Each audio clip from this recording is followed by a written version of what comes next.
Ça va aujourd'hui? Bien. Ça va mieux qu'hier? Ouais. T'es en forme? Oui.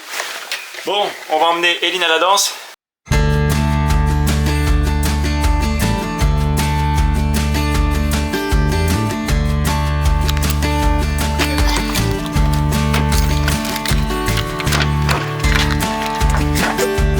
est là? C'est quel temps? Ouais, tu peux fermer.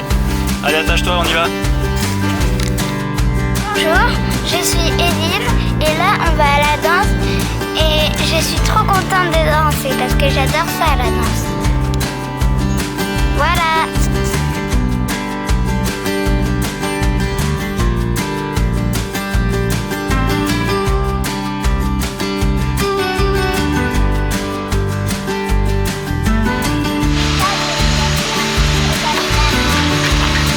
Allez, Comme ça.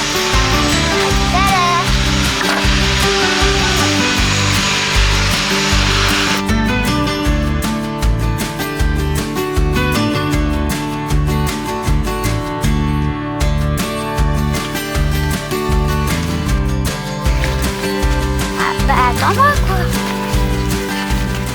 Bon, cette vidéo est la première d'une série de vidéos que je vais appeler introspection. Le but c'est quoi? C'est de me poser 3 questions par rapport à une situation, un sentiment, quelque chose que j'éprouve à l'heure actuelle. Je fais pas de la motivation, je vais pas donner de conseils, c'est juste mon introspection propre. En vérité, hier... Oh là, je suis un peu trop près. Hop. En vérité, hier, j'ai tourné une vidéo qui me sert un petit peu justement d'introspection. Cette vidéo, je n'ai pas l'intention de la publier, elle est sur mon ordinateur.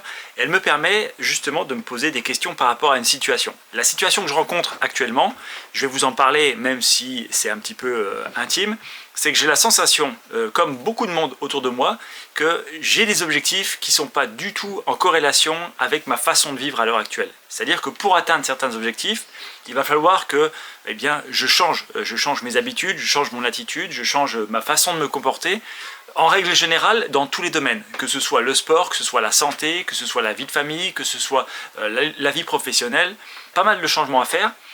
Au 1er janvier, et je vous l'ai dit, j'ai pris pas mal de nouvelles résolutions et peut-être que ces nouvelles résolutions étaient trop dures et trop différentes de ma façon de vivre à l'heure actuelle pour que je puisse les appliquer correctement. En réalité, il faut que je mette dans mes habitudes des petits changements, des petites choses pour justement que ça me fasse progresser. Disons que c'est plus facile de mettre 1% de changement chaque jour que de mettre directement 100% de changement. Et c'est là où je veux en venir, c'est que les petites habitudes, il faut que je les instaure dans ma vie de tous les jours pour améliorer celles-ci.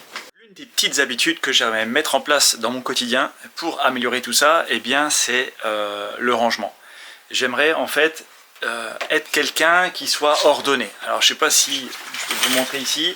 Ici ce sont mes affaires, ce sont mes vêtements. Bon, il y a des tas qui correspondent à mes affaires de sport, mes polos, mes pulls, mes affaires, mes sous-vêtements, etc. Ici on a les chemises et puis les pantalons. C'est assez bien rangé parce que je me suis forcé fin décembre à faire le tri. Donc tous les vêtements qui ne me vont plus, les vêtements qui sont usés, qui sont tachés, qui ne fonctionnent plus, je les ai donnés à une association. Enfin, je les ai mis dans les fameux bacs là, de récupération de vêtements. Tout ça pour dire quoi? Pour dire qu'en fait, maintenant, je me force, et je pense que c'est devenu une habitude, à ranger mes affaires correctement. Donc voilà, les pulls ensemble, les polos ensemble, etc. C'était pas le cas en fin d'année 2025 parce que j'avais pas pris cette habitude-là. Là, cette habitude maintenant est rentrée dans ma façon de faire et pour le coup, c'est plutôt quelque chose de pratique et ça me permet de simplifier comment je vais m'habiller, quelles sont les affaires que je vais prendre, qu'est-ce que je vais porter. C'est beaucoup plus simple dans ma vie de tous les jours. Je vous parlais de l'habitude de ranger les choses, c'est pas encore quelque chose qui est inné, du moins pas pour tout. La partie vêtements, ok, ça rentre. Par contre, j'ai toute la partie, je sais pas si vous voyez, là j'ai des chargeurs qui sont en train d'être chargés. Sur ma table de chevet, il y a des bouquins qui traînent. Dans la bibliothèque, il y a des choses qui n'ont rien à faire là. Et ça, c'est partout dans toute la maison. En vrai, regardez, ça se voit rien que sur le bureau. Voilà, j'ai mon ordinateur. Il y a des fils, il y a des câbles, il y a même plus de place pour faire quoi que ce soit. C'est pas bien rangé et je le sais, c'est ça le pire. C'est que je me suis habitué à ça et c'est ça que j'aimerais changer pour avoir un peu plus de clarté d'esprit. Je pense aussi qu'il faut que je fasse une chose qui est sans doute assez simple à faire, qui fait partie des 1% à changer chaque jour, c'est de jeter une chose par jour. J'ai un esprit à l'ancienne, j'ai un raisonnement à l'ancienne, j'ai été éduqué comme ça et on m'a appris à faire ça, c'est-à-dire que je conserve beaucoup de choses en me disant bah, ça va peut-être me servir plus tard. Le problème c'est qu'on accumule, on accumule, on accumule et il y en a partout. Alors qu'il y a des choses que je pourrais donner, que je pourrais vendre, que je pourrais jeter pour que ça désencombre ma maison et que ça fasse une maison encore plus facile à vivre. Je vous emmène avec moi au sous-sol de ma maison. Je suis dans mon sous-sol et là, ben, bon, vous voyez, il y a des choses à ranger. Ça, c'est les décos de Noël. Donc ça, il faut que je le fasse aujourd'hui. Et puis là, on a le BMX de mon fils. Hop. C'est un BMX de course, puisque Lohan faisait du BMX l'an dernier, jusqu'à juin 2025. Et en septembre, il a décidé de passer à autre chose, à du karting. Donc par conséquent, le BMX qui est là, bah, il sert plus trop à grand chose. Donc il va falloir qu'aujourd'hui, eh bien, je le nettoie, je le prépare et potentiellement que je le mette en vente, parce que c'est un BMX qui vaut quand même 500 €. Donc je vais essayer de le mettre en vente sur le marché de l'occasion. Je sais qu'il y a moyen qu'il parte peut-être aux alentours de 300 €. Voilà. Et ça fait partie des choses à faire et des choses que voilà, ça fait depuis septembre qu'il est là, on s'en est pas servi, il n'a pas bougé et il prend ce coin-là de la salle de notre salle de sport. Donc il faut qu'on change ça, quoi. Voilà.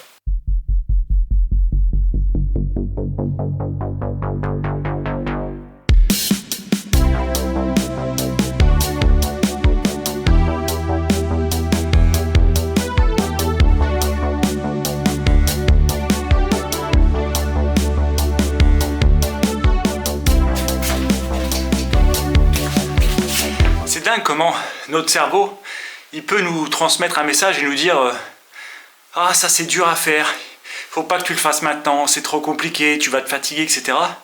Mais quel soulagement tu as une fois qu'en fait bah, c'est rangé. Ça t'a demandé 5 minutes, c'est fait et c'est rangé. Ça fait depuis Noël que c'est là, depuis le début janvier que c'est là. Bon, on n'est pas tard, on est le 14, mais ça fait déjà une bonne semaine que toutes les décos de Noël qui devaient être rangées. Et là, je suis franchement soulagé, quoi. Je vais pouvoir m'attaquer au vélo, un petit coup de nettoyage partout, des prises de photos, et puis on va le mettre en ligne, on va essayer de le vendre rapidement.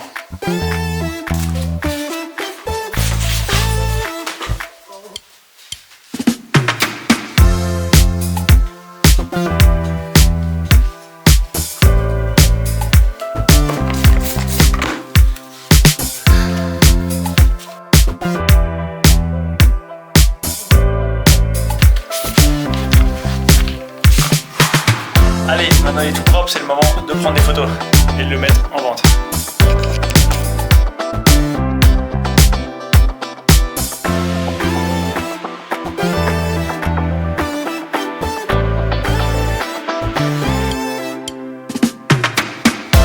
L'annonce sur Facebook Marketplace, je vais, pour maximiser mes chances, mettre également l'annonce sur Le Bon Coin.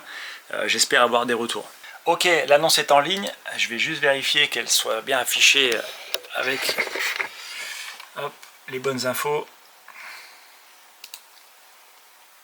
Impeccable. Donc l'annonce est maintenant en ligne sur Le Bon Coin, sur Facebook Marketplace. On va voir s'il y a des retours. J'espère le vendre assez rapidement. Je sais qu'on est hors saison puisque généralement on achète un vélo juin, juillet, août, enfin plutôt au printemps. Mais je sais également qu'il y a des clubs qui prêtent des vélos jusqu'à janvier et les parents doivent acheter un vélo. Donc s'ils peuvent acheter un vélo d'occasion, c'est ce que j'ai fait pour mon fils.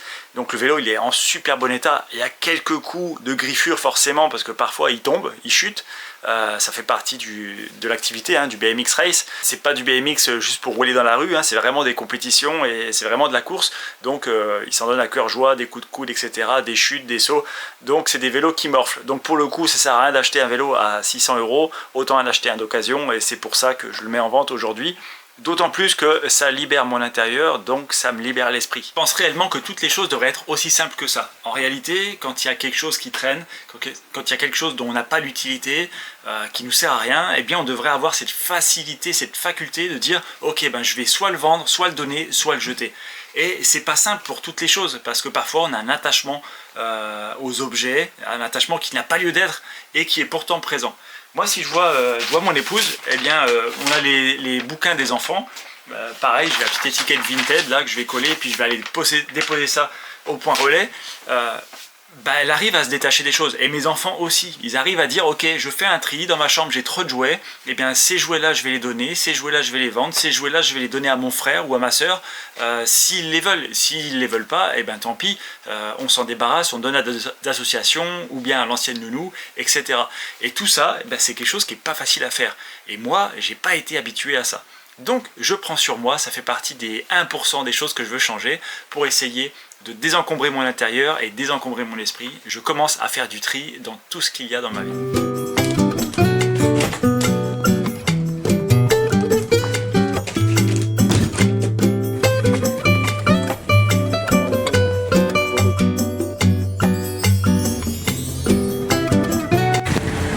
À demain!